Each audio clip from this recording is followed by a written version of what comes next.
بسم اللہ الرحمن الرحیم۔ السلام علیکم۔ دیکھتی آنکھوں سنتے کانوں کو روشن اوراق میں خوش آمدید۔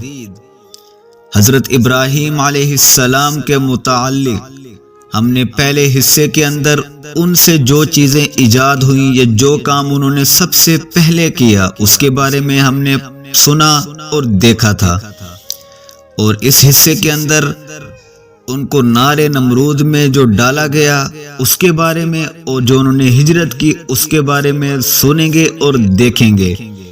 سوال یہ ہے کہ جس وقت حضرت ابراہیم علیہ السلام کو نمرود نے آگ میں ڈالا اس وقت آپ کی عمر 16 سال تھی، بعض نے کہا 26 سال تھی۔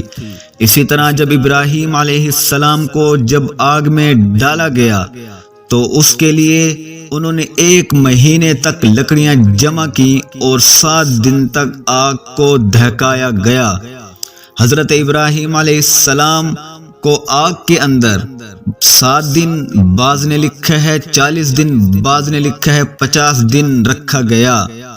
حضرت ابراہیم علیہ السلام کو جب آگ میں ڈالا گیا تو جبرائیل امین ان کے لیے کیا لے کر آئے؟ جبرائیل امین ان کے لیے ریشمی قمیض لے کر آئے اور جبرائیل نے ہی ان کو پہنائی اور یہ جنت کا لباس تھا۔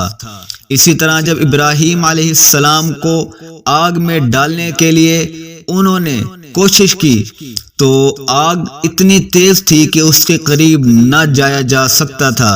شیطان انسان کے روپ کے اندر آیا اور ایک گوپیا بنانا ان کو سکھایا۔ ابراہیم علیہ السلام کو اس کے اندر بٹھا کر انہوں نے آگ میں ڈالا۔ حضرت ابراہیم علیہ السلام کو جس مکان میں آگ جلا کر ڈالا گیا اس مکان کی اونچائی 30 ہاتھ تھی اور چوڑائی 20 ہاتھ تھی۔ حضرت ابراہیم علیہ السلام ہی وہ نبی ہیں انبیاء میں جنہوں نے 2 ہجرتیں کی۔ پہلی ہجرت حضرت ابراہیم علیہ السلام نے اپنے قصبے کوسا سے جو ملک کے عراق کے شہر بابل کا ایک قصبہ ہے کوفے کی طرف کی، اور دوسری ہجرت کوفے سے ملک شام کی طرف کی۔ بعض نے کہا ہے کہ پہلی ہجرت حضرت ابراہیم علیہ السلام نے فلسطین کی طرف کی اور دوسری حضرت ابراہیم علیہ السلام نے مصر کی طرف کی۔ روشن اوراق کے سامعین اور ناظرین، یہ تھی حضرت ابراہیم کے متعلق کچھ معلومات۔ اس طرح کی اسلامک اور مستند ویڈیوز دیکھنے اور سننے کے لیے چینل کو لائک اور شیئر اور سبسکرائب کیجیے۔